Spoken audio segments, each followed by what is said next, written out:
play. Coach, discuss tremendous victory on Saturday over Northern Iowa and then the season finale ahead this week at South Dakota State, Coach. Thanks, Rick. Great day for the Bears on Saturday. All phases were extremely competitive. They were efficient. Offense, defense, special teams, all three gave us opportunities to win the football game. It was really good to see the defense that's been, really trying to put it together all year, show up and have our best day easily. Obviously as a defensive guy, the late touchdown just kills you because we really gave them nothing the entire game until the last throw of the football game, which is unfortunate. But the guys battled. They had fun. They competed. They were physical. They had a different sense of self to them, which was fun to watch. Offense kept being efficient. Jordan was really good.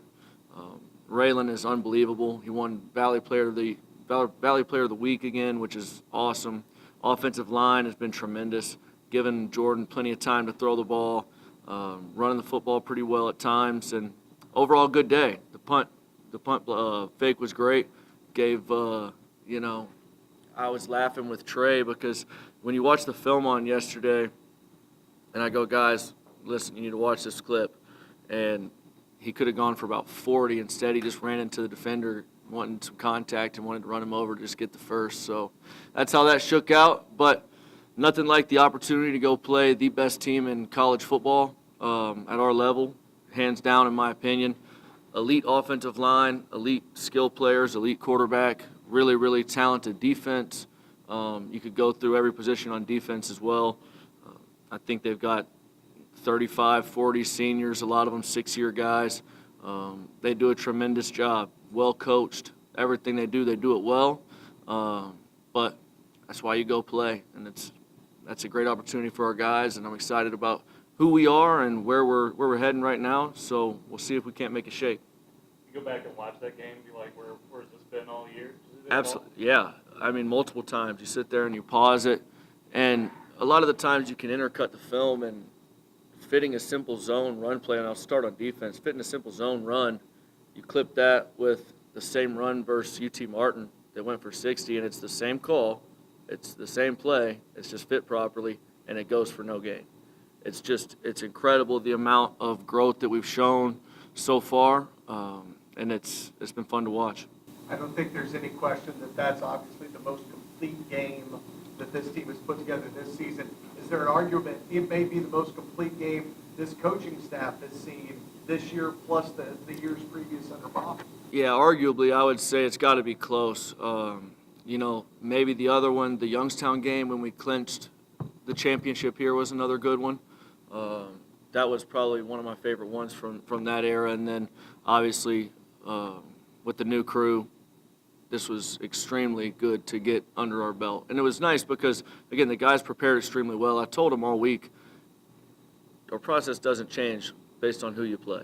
It has to be consistent. The vision and, what you're doing has to be crystal clear. And it was awesome.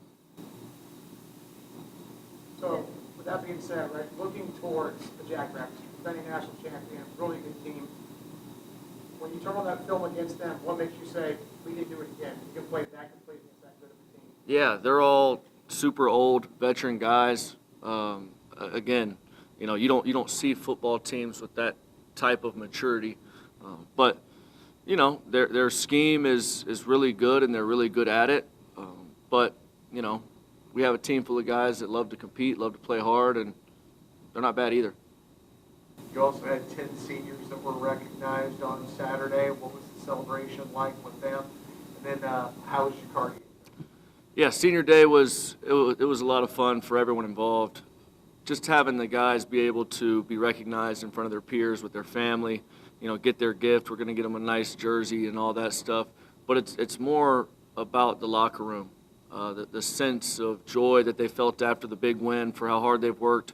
Because Wyatt, you just mentioned how good it felt and how nice it was to see the complete film.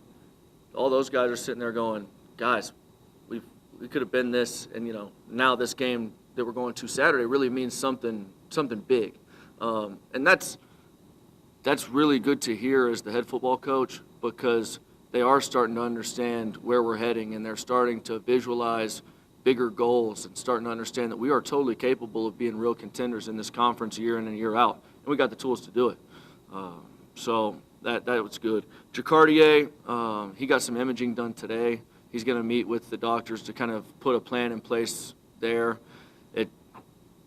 I watched it again on film. We actually just took it off the system. It's a gruesome play. It's a violent game, but the trainers did a great job. They got on him quick, put the air cast on, and so he's getting better. So he's out for this week. Just kind of what's kind of the long-term thing? Do you have any idea? Yeah, I think, again, after kind of his MRI and his testing today, I think he's going to just take a deep breath and kind of call around to some doctors to see exactly what's our best way moving forward. And then, obviously, he's got a big decision to make for his future. I would love to see him in a Missouri State Bear uniform again. I've told him that, and he knows how big of a priority he is here. And when the whole team goes out and, walks on the field when a guy gets hurt, that shows how loved he is as a group, and it shows how close our football team is as men, not just competitors together. And that was pretty cool to see. Is there can you share with us what it was? Just dislocation? Yeah, he dislocated it, and they're trying to figure out exactly the ligament damage in there to see if it needs to be surgically repaired or if it's something that we can rehab back. And yeah, it was definitely out of place. Not looking too far down the road, but obviously, right, going into next year, right, you look at the nucleus you guys have, right? Braylon Sharp's a dynamic slot receiver, put him anywhere. You're going to obviously have Clark back, hopefully, healthy, ready to go. What is it about this young nucleus that really excites you going into year 2 of your tenure here? Yeah, it's pretty wild. The young man standing back there is about 17, 18 years old, and he's going to be going against some jackrabbits that are probably 23, 24. It's going to be all over the place, and he's going to go hunt. You can't ask for more than that as the head football coach. Young guys coming in, competing, and don't get me wrong, it's been painful. I mean, I know you guys have watched some of the tape that I've watched too. There's been some painful moments of growth, but there is growth, and they care about each other. They're growing in the package. You've seen them just make leaps and bounds week in and week out in regards to their game. Mental toughness, physical toughness, all that stuff has improved, and I think it's going to continue to grow. Win this week means you get to keep the beard, right? It does. It does. It's certainly getting a little grayer here and there. You just took the home turf for the final time this season under your first year as head coach. So how much were you soaking up all of that? A lot. I stayed around for a little bit with my family and friends after the game, just walked around and enjoyed the moment. It was such a beautiful day. Opportunities like this don't come around very often for anyone in football. Everyone wants to be a head coach. Everyone wants to be in the best conference that they possibly can be in. And just, to feel this success with the players that they had, that's why I coach anyway, is to be in there with the guys and see them understand that we are going in the right direction. Things that we're preaching and consistently driving into their head is paying off. And I couldn't ask for more than that.